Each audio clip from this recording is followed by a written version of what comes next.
Good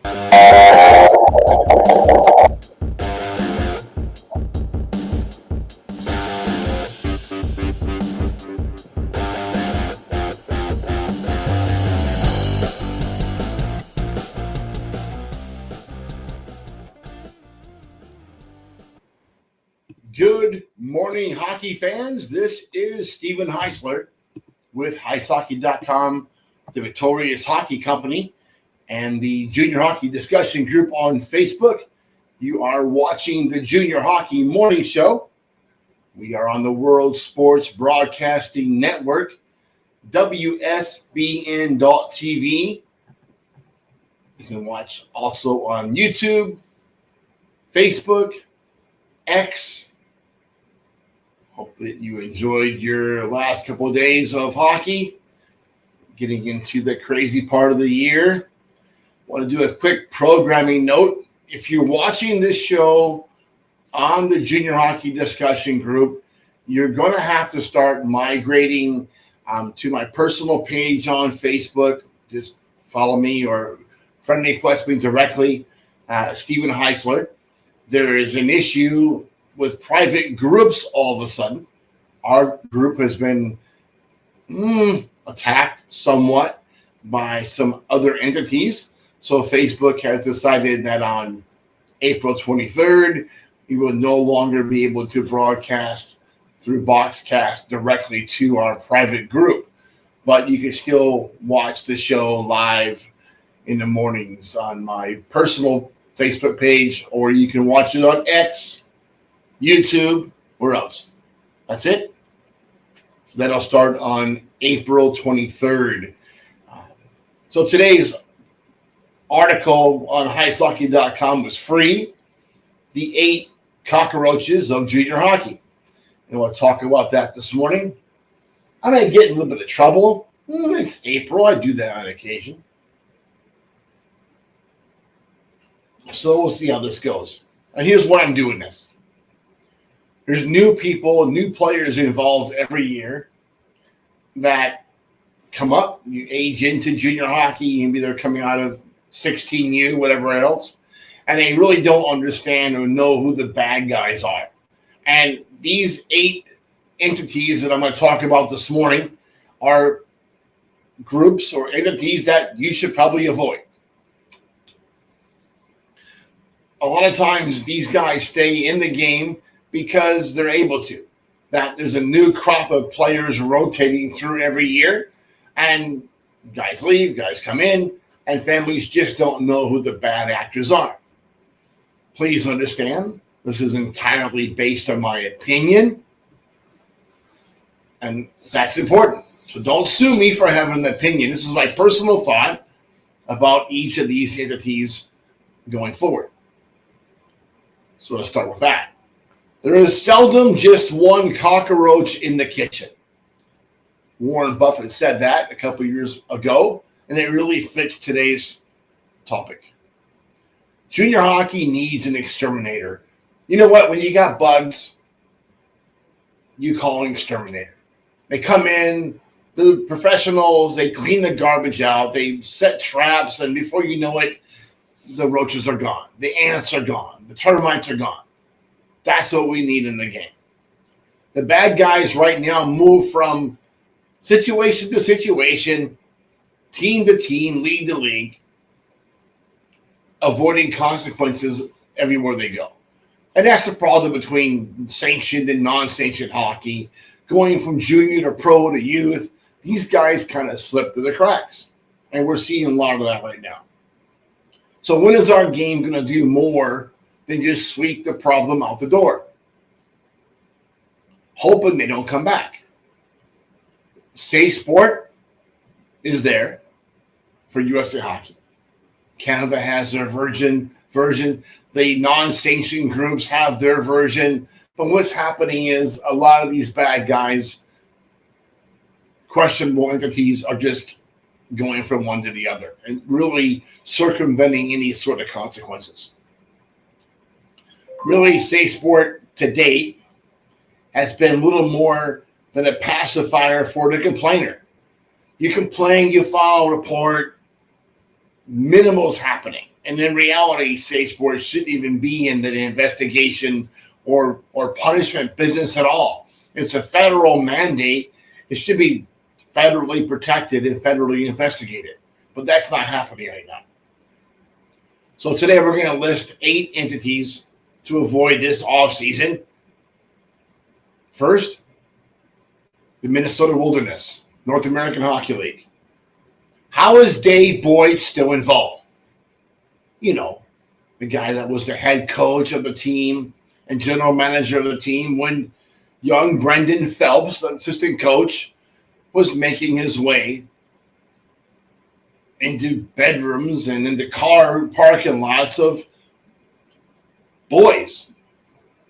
Got caught on video trying to snag a 16-year-old boy. It was weird. Now, it was a setup video. It was a catfish video, but still, there's Brendan Phelps trying to get with a 16-year-old boy in a park. Now, we had rumors earlier that season about a party that happened and a player that had woke up in bed half naked with Phelps. And then Boyce, allegedly, was hazing the guy all year, picking on the kid all year. And then the Phelps incident, the video incident, happened during the offseason after that season. But all year long, Boyce was bullying this kid. It was a common joke in the locker room, on the bus, in the hotel rooms. But yet somehow Boyd circumvented any State Sport investigation. Next, El Paso Rhinos. Normally, El Paso would be much higher on the list. But the owner, Corey Herman, ex-coach, got smart and stopped interfering with Joe Coombs, letting Joe Coombs do what Joe Coombs does. Pick his own players and win hockey games. Amazingly enough, El Paso had a pretty good year this year. How? Corey Herman stayed out of hockey operation. Corey Heon or Peon, whoever the hell his name is, stayed out of NAHL hockey operations. Presto. Now, El Paso can be a good destination for 20 bombs on one-way agreements when you don't let them send you to the 3HL team. Not a bad place to go. Joe Coombs is a good coach. There you go. Don't drink Corey Herman's Kool-Aid when you get there. Next, Amarillo Wranglers. Harry Mahood. Dirty Harry. My mom, Harry. You want to ask questions about that? Google Harry Mahood. He is probably still not allowed to enter some hockey rinks in Arizona. Was not a good guy when he was coaching in Amarillo before. He was not a good guy. Tried taking Scott Langer's job in Topeka, behind the back, underhanded, little antics, trying to go to the owner to get Langer's job. It was pathetic. When he got rolled out of Topeka, he tried going to Tony Catelli with the Tornado. That didn't fly. So he went out to Amarillo, was an assistant coach under Dennis Williams and Rocky Russo, still trying to needle his way in there. Just a bad dude. Just a bad dude. Across the board. Now he's back in Amarillo, not really the coach. There was a story about the coach that was there. He got fired, and it was pretty much all Harry Mahood. Dirty Harry is at it again. Don't go to Amarillo if you have to deal with Harry Mahood. That's my opinion. Next, Paragon Sports Consulting. Owner Kobe Drost was arrested and jailed on December 20, 2021. The charges: sexual abuse, public sexual indecent contact, assault, touch to injure, disorderly conduct with fighting, and third-degree criminal trespassing. I don't know if these charges stuck. I know he was arrested. Something happened. I don't know if he was prosecuted. I don't know if he was convicted. I don't know how long he was in jail for. But that's probably a lot of smoke with no fire. There's got to be something there. Something happened. Let him deal with it. But for now, that program will be on do not contact list. Next, the Charlotte Rush, or any organization that has anything to do with Ryan Carruthers. This is a guy that tried to lease Corpus Christi whole franchise a number of years back, almost ran that proud team right into the ground. I know there's issues in Corpus with malpractice ice and these things. And Cassidy Lane does a pretty good job as a team president. I'm not doing very well on the ice. But what Carruthers tried doing was ludicrous. Literally telling kids, if you pay the full rate, then it was Lake Tahoe, I believe, and, of course, the Rush, that you would get an opportunity in Corpus Christi. Since that time, he's bounced from job to job and place to place. Still, same old thing. So for now, don't believe anything Carruthers tells you, and definitely don't go to the Charlotte Rush. Next, the Metro Jets. You know that guy, that team in Detroit. I think they have 3 teams, Tommy. 2 at the premier level of the USPHL, 1 at the elite level. But let's say this. Any coach that is going to run up the score to 37-1 is not a leader of men. He's just a punk. Justin Quenneville was forced to retract a public statement regarding that win after the opposing coach posted a video of his team discussion before the game, completely annihilating what Justin Quenneville had said, forcing a retraction of that statement. Quenneville's attempt to justify the beatdown was full of lies. It also solidified his career as officially tanked. Can't touch that guy. Can't send any kids to that guy.